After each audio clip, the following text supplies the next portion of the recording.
अस्सलाम वालेकुम चाल। कैसे हो आप? सब खैरियत से हो? ठीक ठाक हो? So welcome back to the concrete technology class.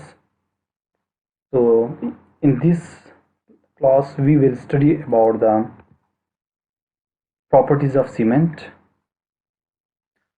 अच्छा, इसमें हमने प्रॉपर्टीज़ ऑफ सीमेंट के बारे में पढ़ना है। तो ये हमारे साथ लेक्चर 2 है और लेक्चर 2 का पार्ट 2 है।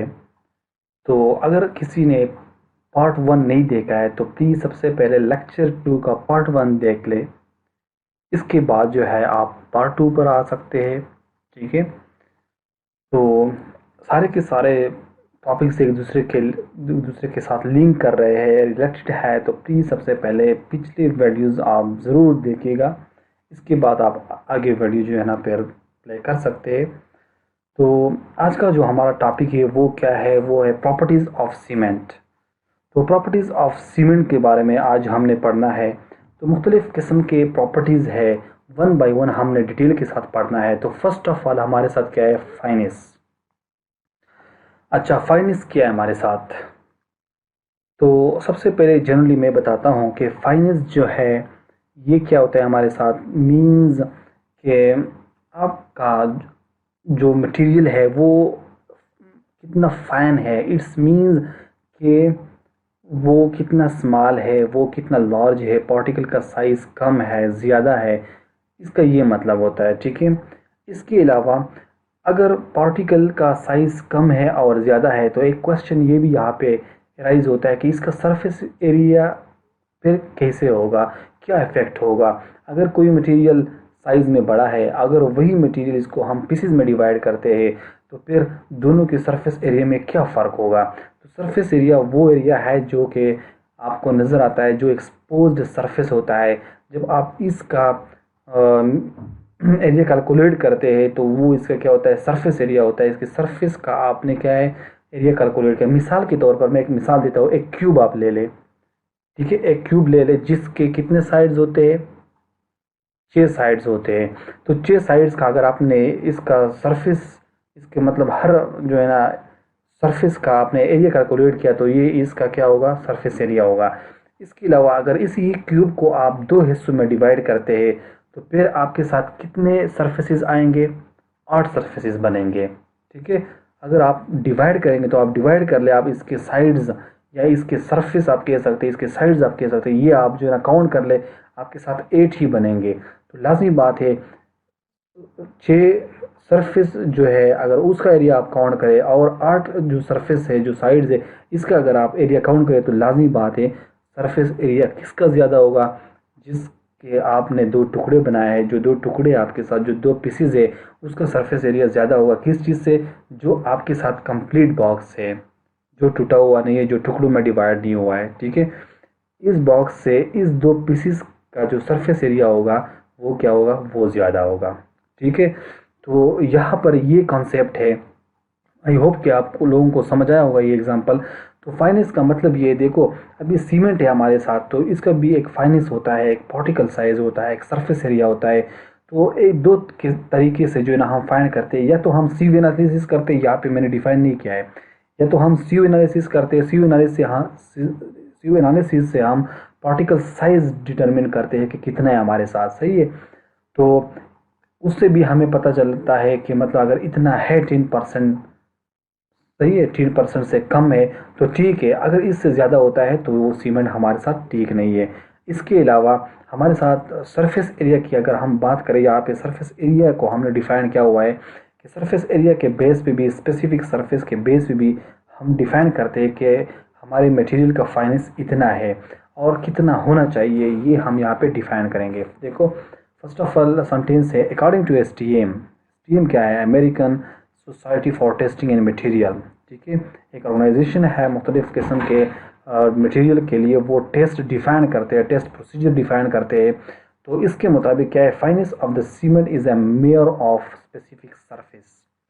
के मतलब सीमेंट का जो फाइनेंस है वो हम मेयर करते हैं in the form of specific surface. So what is the specific surface? Which express the total surface area of cement particle per unit mass. एक ही यूनिट मास में 1 kg आप ले ले, एक जो है ना ग्राम आप ले ले, तो इसमें सीमेंट पार्टिकल का जो सरफेस एरिया है वो कितना है टोटल। तो इससे हम क्या कहते हैं, that much amount of finance of the cement. Okay, और इसको हम एक्सप्रेस किस चीज़ में करते हैं, स्क्वायर मीटर पर केजी में। यहाँ पे देखो ये यूनिट आप जो है ना इसके डिफिनीशन से निकाल सकते हैं। सरफेस एरिया तो मीटर में आप लेते हैं, किसी और यूनिट में लेते हैं, वो आपकी मर्जी, डिवाइडेड बाई मास। मास किसी भी यूनिट में आप ले सकते हैं, तो इससे हम इसको एक्सप्रेस करते हैं। इसके अलावा फाइनेस ऑफ सीमेंट, फाइनेस को हम क्यों स्टडी करते हैं, इस प्रॉपर्टी का फ़ायदा क्या है।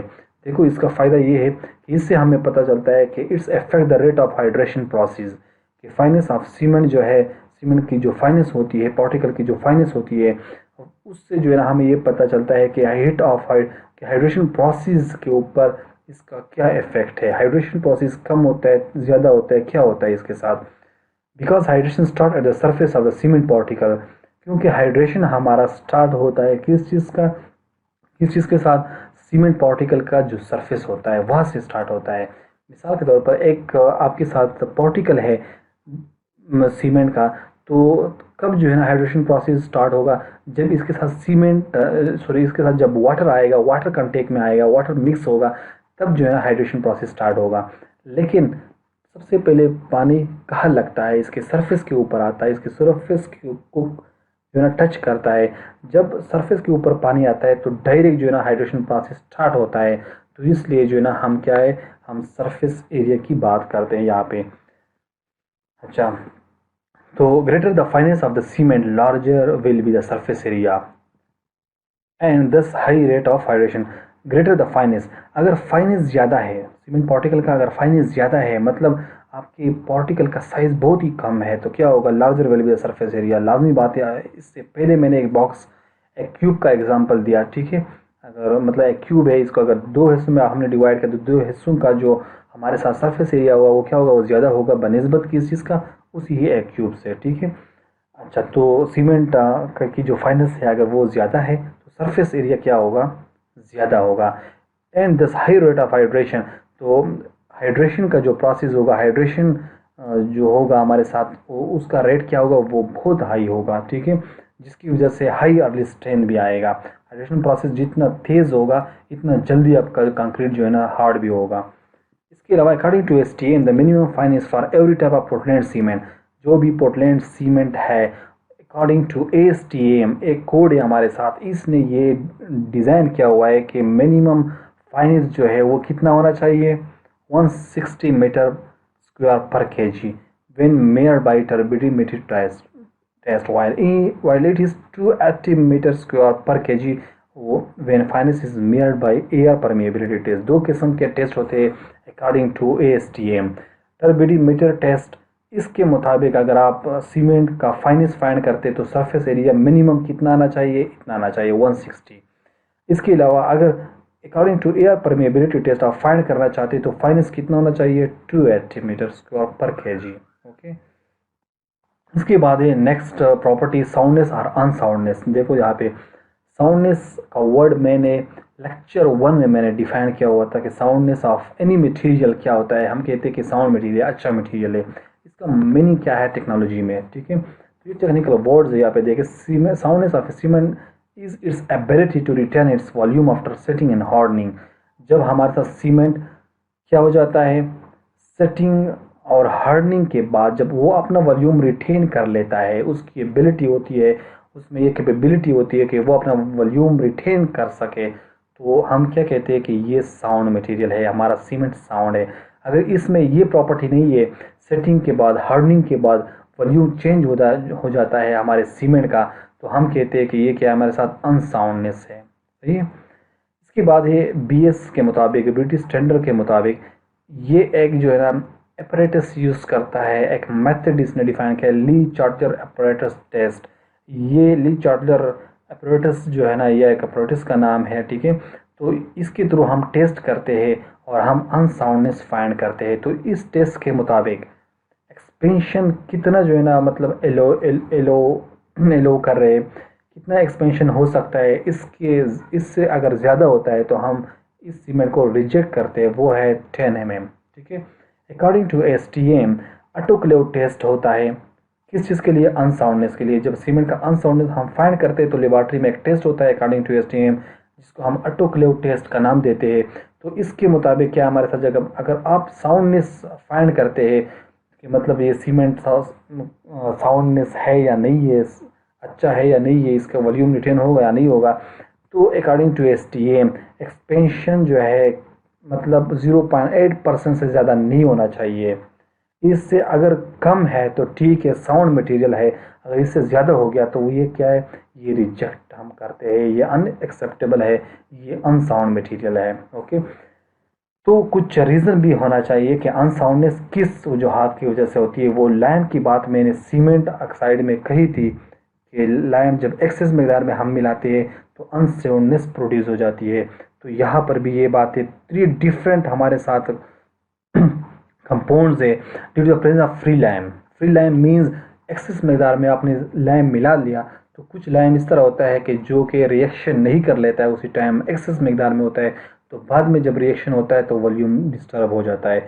इसी तरह प्रेजेंस ऑफ मैग्नीशियम ऑक्साइड, तो ये calcium oxide, magnesium oxide, gypsum, इन कंपाउंड्स की प्रॉपर्टी ये है कि इसके वॉल्यूम में इजाफा होता है। जब ये रिएक्शन कर लेता है तो इसका वॉल्यूम बढ़ जाता है। तो इसी तरह जो है ना, आप अगर यही चीज़ें आपके सीमेंट में एक्सेस मकदार में यूज़ हो गए तो आपका सीमेंट अनसाउंड बन जाता है और इसके वॉल्यूम में भी एक्सपेंशन होती है जब आप जो है ना पानी के साथ इसका रिएक्शन कर लेते हैं। इसके बाद ये third property, setting of cement. Cement का सेट होना, बैठना। The term setting is used to describe the stiffness of the cement paste. ये सीमेंट पेस्ट जब स्टिफ हो जाता है, सख्त हो जाता है, इसको मतलब हम कहते हैं कि सेटिंग इसकी हो गई है। In a broad sense setting refer to appearance of rigidity and disappearance of fluidity और प्लास्टिसिटी। अच्छा, एक ब्रॉड सेंस में, ठीक है, हम इसकी डिफिनेशन किस तरह करते हैं कि मतलब रिजिडिटी का अपीयरेंस होना। सीमेंट में आपने पानी मिला, पेस्ट तैयार हुआ, that state you can call that this is in the form of fluidity.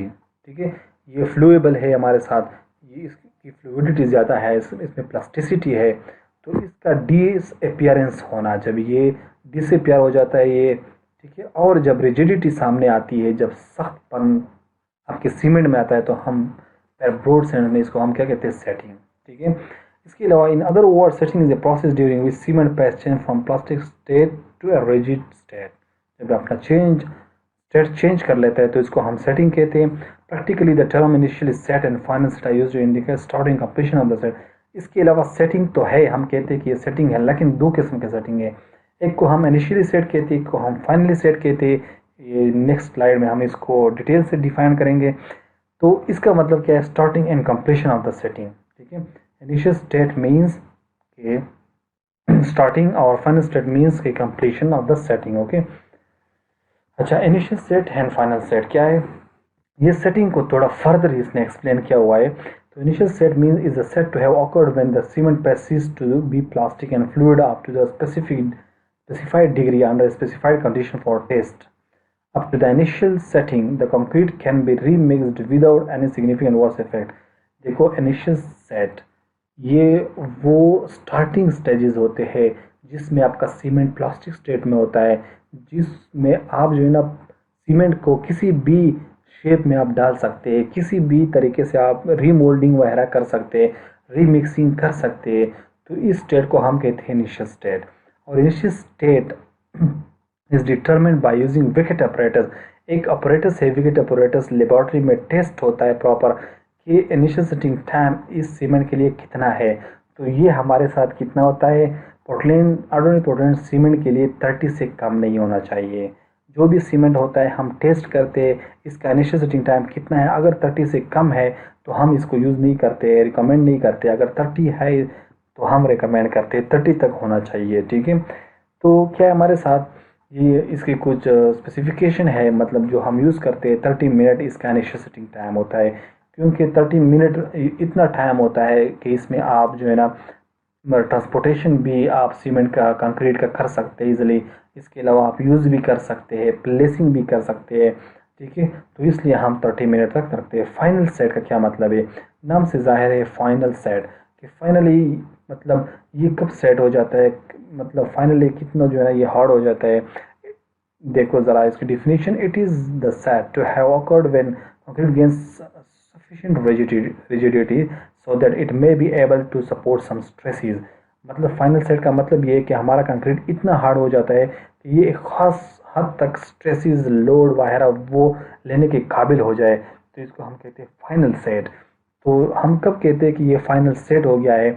It also determine by Vicat apparatus, एक ही सेम ऑपरेटस है जो यूज़ होता है फाइनल सेट के लिए और इनिशियल सेट के लिए। And finally setting time should not be more than 10 hour. ठीक है, यहाँ पे ये चीज़ आपने नोट करनी है।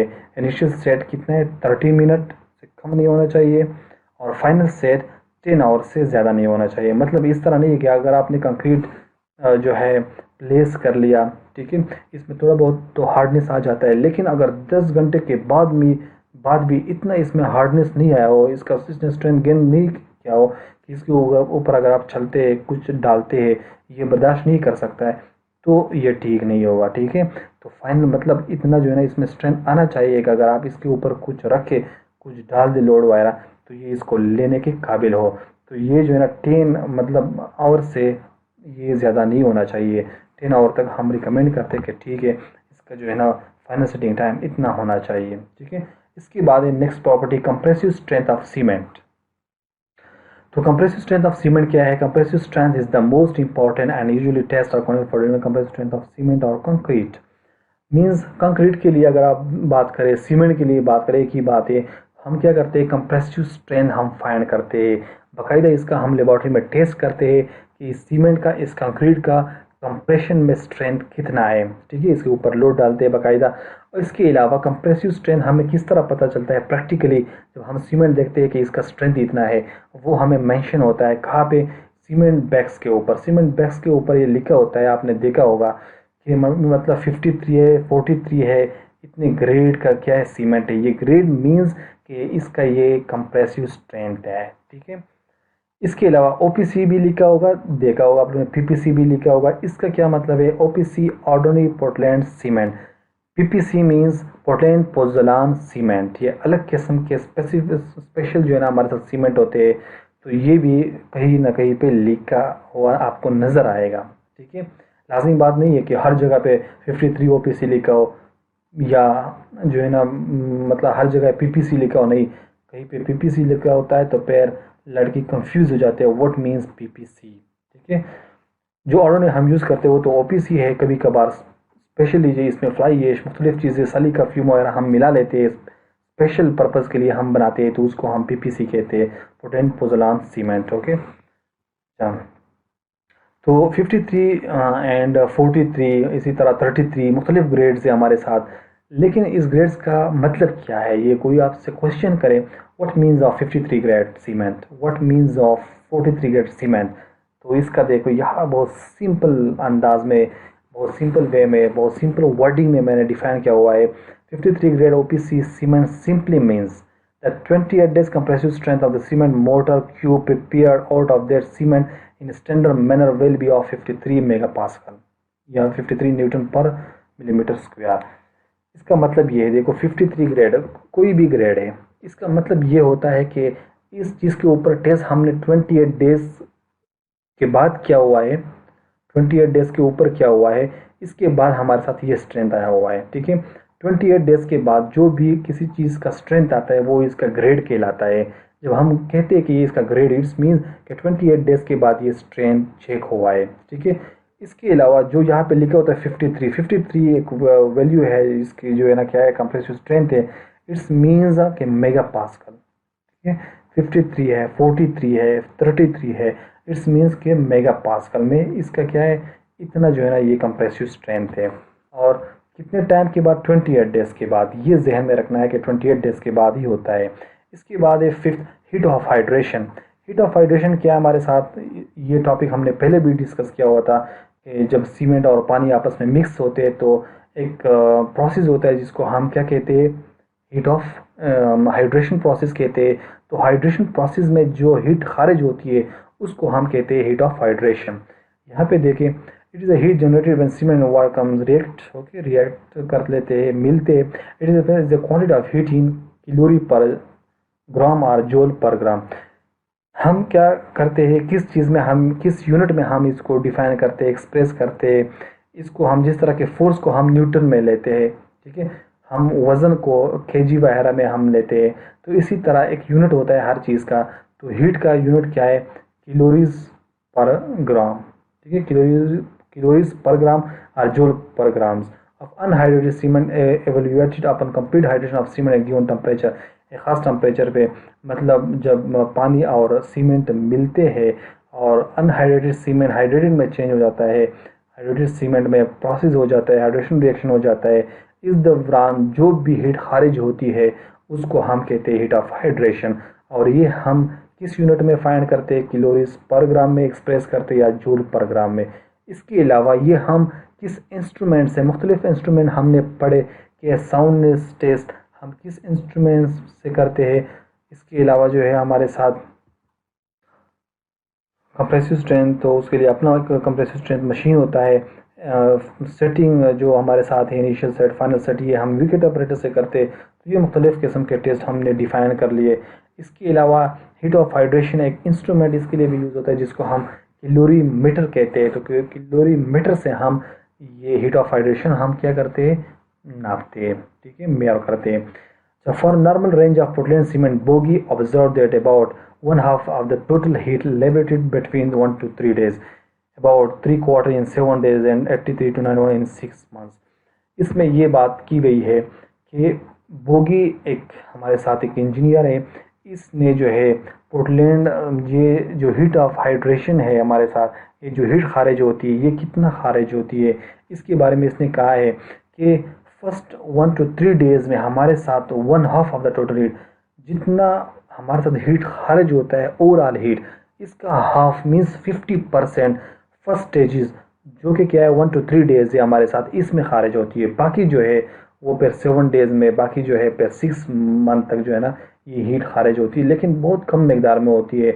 वो इसलिए कि 50, हाँ, 1/2 ऑफ द टोटल हीट, 50% जो है वो फर्स्ट 1 to 3 डेज में जो है ना वो हीट खारिज होती है। बाकी 50% जो है उसका कुछ जो है ना 3/4 वो 7 डेज में, बाकी जो है वो 6 मंथ में खारिज होती है। इसके अलावा बोगी क्या है, हमारे साथ एक इंजीनियर था, इसने जो हमारे साथ कंपाउंड्स हमने पढ़े हैं सीमेंट कंपाउंड्स, इसको हम बोगी कंपाउंड्स भी कहते हैं, ये जहन में रखें, ठीक है। इसके अलावा ये असाइनमेंट मैंने अपने स्टूडेंट्स को दिया हुआ है, जो मेरे स्टूडेंट्स हैं उसको पता है कि ये असाइनमेंट सर की तरफ से मिला है। तो बहुत ही सिंपल है, इसमें क्या है, हीट ऑफ हाइड्रेशन, मतलब कुछ फैक्टर्स है जिसकी वजह से हीट ऑफ हाइड्रेशन के ऊपर इसका इफेक्ट होता है, कम ज़्यादा होता है। तो वो क्या है, कंपाउंड कंपोजिशन है। Compound composition means calcium trisilicate है, एल्यूमिनेट है, एल्यूमिनोफिराइट है, ये चीज़ें। फाइनेंस ऑफ सीमेंट, मतलब पार्टिकल का छोटा है बड़ा है। Temperature, quantity of cement in mix कम ज़्यादा है हमारे साथ क्वांटिटी, एक्सेट्रा, काफ़ी सारे जो है ना और भी फैक्टर्स है। तो ये बहुत ही सिंपल टॉपिक है, आप खुद भी पढ़ सकते हैं। तो इसके साथ मतलब फाइनेंस ज़्यादा होने की वजह से हाइड्रेशन इंक्रीज़ होता है, कम होने से कम होता है, तो इधर टेम्परेचर ज़्यादा होता है। तो ये डिफरेंट है हमारे साथ, ठीक है। तो ये ज़रा आप लोग खुद जो है ना स्टडी कर ले, ये आप लोगों का होमवर्क हो गया। इसके अलावा 6 पे है हमारे साथ, 6 प्रॉपर्टी है लॉज ऑफ इग्निशन, ये भी सीमेंट की एक प्रॉपर्टी है। इसको हम क्या कहते हैं, LOI भी कहते हैं, सिंपल शॉर्टकट में LOI, लॉज ऑफ इग्निशन। ये क्या है, is the present loss in the weight of cement sample when it heating furnace at temperature of that much amount of temperature for at least 1.5 hour up to a constant weight, okay. तो loss of ignition क्या हमारे साथ, इसका हम laboratory में एक test करते हैं। एक फर्नेस होता है छोटा सा, एक हमारे साथ एक छोटी सी भट्टी होती है, एक फर्नेस होता है, एक बर्तन आप कह सकते हैं। इसमें हम क्या करते हैं, एक ख़ास टेम्परेचर हीट करते हैं इसको, कितना 950 प्लस माइनस 50 सेंटीग्रेड तक, ये हम वहाँ पे हीट करते हैं। एक ख़ास अमाउंट ऑफ सीमेंट हम लेते हैं, हम इसके ऊपर, चूल्हे के ऊपर रख देते हैं, हीट करते हैं। कितना हीट करते हैं, कितने टाइम तक, 1.5 आवर, सही है, 1.5 घंटा हम इसको हीट करते हैं। इसके बाद हम क्या करते हैं, उसको हम लेते हैं, वहाँ से निकालते हैं, फिर हम इसका वेट करते हैं। इनिशियल वेट भी हमारे साथ होता है, जब हम रखने से पहले जो वेट होता है सीमेंट का। इसके अलावा जब हम वहाँ पे फर्नेस में रखते हैं फिर जब इसको हीट करते हैं तो लाजमी बात है इसमें कुछ मॉइस्चर वगैरह कुछ होंगे, जिसको इसका वेट लॉस, उसने वेट लॉस किया होगा, तो वो फिर हम वेट करते हैं। तो इसको हम कहते हैं लॉज ऑफ इग्निशन, कि इग्निशन से, हीट से कुछ लॉस हो गया है, ठीक है। कुछ सीमेंट पार्टिकल, कुछ सीमेंट में और मॉइस्चर वगैरह, कुछ और चीज़ें इससे कार्बन डाइऑक्साइड वगैरह, तो ये खारिज हो गई है, इसकी वजह से इसका लॉस हो गया है। तो इसको हम कहते हैं लॉज ऑफ इग्निशन, ठीक है।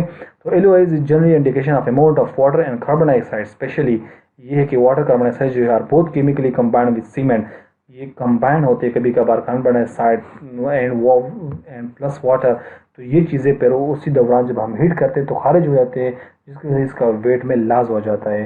तो वेट में लॉस कितना होना चाहिए, इसका भी अपना एक लिमिट है। Strength of cement tend to decrease by increasing LOI, अगर एलओआई इंक्रीज होता है, लॉस ऑफ इग्निशन, तो लाजमी बात है सीमेंट का स्ट्रेंथ कम होगा, ठीक है। इसके अलावा एलओआई कितना होना चाहिए, डिज नॉट एक्सीड 2%, 2% से इंक्रीज नहीं होना चाहिए। तो इसके बाद हमारे साथ लास्ट प्रॉपर्टी है, वो क्या है हमारे साथ, स्पेसिफिक ग्रेविटी। स्पेसिफिक ग्रेविटी क्या है, ये वर्ड आप लोगों ने फिजिक्स वगैरह में काफ़ी जगहों पे आप लोगों ने सुना होगा। Specific gravity, specific gravity is normally defined as the ratio between the density of a given volume of material and density of an equal volume of water। देखिए सिंपल तरीके से मैं एक्सप्लेन करना चाहता हूँ। स्पेसिफिक ग्रेविटी क्या है हमारे साथ, देखो, the ratio between the density of given volume of material. किसी भी चीज़ का अगर आप स्पेसिफिक ग्रेविटी फाइंड करना चाहते हैं तो लाजमी है कि आप उसी चीज़ का कंपैरिजन आप वाटर से करेंगे, ठीक है। अगर उसकी डेंसिटी आप लेते तो आपने डेंसिटी के साथ आपने क्या करना है, इसका कंपैरिजन करना है वाटर की डेंसिटी के साथ। तो यहाँ पे देखो, density of the given volume मतलब वॉल्यूम सेम होना चाहिए। मिसाल के तौर पर एक बर्तन आपने लिया 100 CFT का, ठीक है।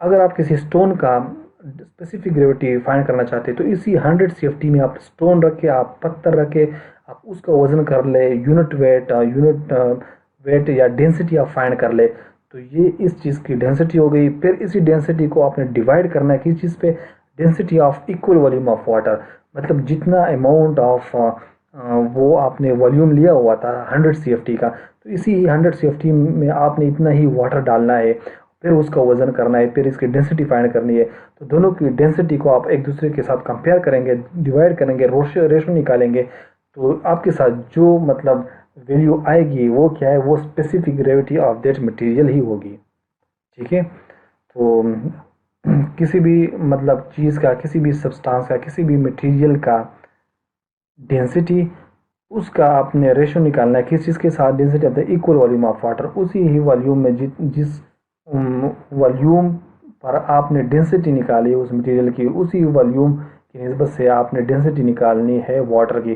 तो इस दोनों के कंपैरिजन को हम स्पेसिफिक ग्रेविटी कहते हैं, ठीक है। The specific gravity of cement is determined by Le Chatelier flask as per ASTM. ASTM के मतलब ली चार्लर फ्लास्क होता है, हमारे साथ लेबोरेटरी में पढ़ा होता है, तो इसके थ्रू हम specific gravity of cement find कर सकते हैं। स्पेसिफिक ग्रेविटी शॉर्टकट में यहाँ पे इसका जो है ना एक इक्वेशन लिखा हुआ है, डेंसिटी ऑफ सब्सटेंस कोई भी है, ठीक है, कोई स्टोन हो सकता है, कोई ब्रिक हो सकता है, कोई और मटेरियल हो सकता है, तो divide by density of water, okay. अच्छा, specific gravity of Portland cement, तो ये अक्सर मुख्तलिफ टेस्ट में, कमीशन टेस्ट में, NTS टेस्ट में, मुख्तलिफ जगहों पे ये MCQs रिपीट हुआ है और रिपीट होता रहता है और होता रहेगा कि specific gravity of Portland cement क्या है। ये हमारे साथ 3.15, ओके। और ये एक्स्ट्रा चीज़ मैंने यहाँ पे आप लोगों की समझाने के लिए, कॉन्सेप्ट देने के लिए, एक्स्ट्रा इंफॉर्मेशन देने के लिए यहाँ पे ये सेंटेंस मैंने लिखा हुआ है, specific gravity of water is 1। Water की स्पेसिफिक ग्रेविटी कितनी है, 1 है। तो पोर्टलैंड सीमेंट की स्पेसिफिक ग्रेविटी क्या है, 3.15, ओके। तो जिस चीज़ की मतलब स्पेसिफिक ग्रेविटी 1 से ज़्यादा हो तो वो चीज़ वज़नी होगा इससे, अगर 1 से कम है तो वो हल्का होगा, ठीक है। तो ये जो है ना हमें पता चलता है स्पेसिफिक ग्रेविटी से कि ये चीज़ पानी से कितना जो है ना वज़नदार है, कितना हल्का है। समझ में आ गया। पोर्टलैंड सीमेंट की जो स्पेसिफिक ग्रेविटी है वो क्या है, 3.15। तो यहाँ तक था हमारा लेक्चर 2 हमारा कंप्लीट हो गया है। तो नेक्स्ट वीडियो हम बनाएंगे लेक्चर 3 के लिए। तो उम्मीद है कि आप लोगों को समझ आया होगा। थैंक्स फॉर वॉचिंग एंड इसके अलावा एनी क्वेश्चन ये ना भूलना। कोई भी क्वेश्चन हो, आप अपना कन्फ्यूजन अपने दिमाग में न रखे, अपना टेंशन खुद के लिए आप न बना दे। ठीक है, तो आपने क्या करना है, टेंशन रिलीज करने के लिए आपने कमेंट्स बॉक्स में कमेंट्स करना है, क्वेश्चन करना है, वहाँ पे डिस्कस करेंगे। उम्मीद है आप लोगों को समझ आया होगा। लेकिन इसके बावजूद एक जो है ना, थोड़ा सा रिवाइज करता हूँ कि हमने आज क्या पढ़ा, ताकि सही तरीके से आपके जहन में बैठ जाए। बाकी आप लोगों ने खुद पढ़ना है, खुद टाइम देना है। ठीक है, सिर्फ ये नहीं है कि यहाँ पे आप लोगों ने वीडियो देख लिया, बस आप लोग इंजॉय करते रहे, आप जो है ना सोते रहे। नो, आपने खुद भी स्टडी करनी है, खुद भी याद रखना है और लिखना है साथ साथ में, ताकि आप लोगों का प्रैक्टिस जो है ना इसके ऊपर हो जाए। ठीक है, तो पार्ट टू के लिए आज जो हमारा लेक्चर है वो ये है, प्रॉपर्टी ऑफ सीमेंट है।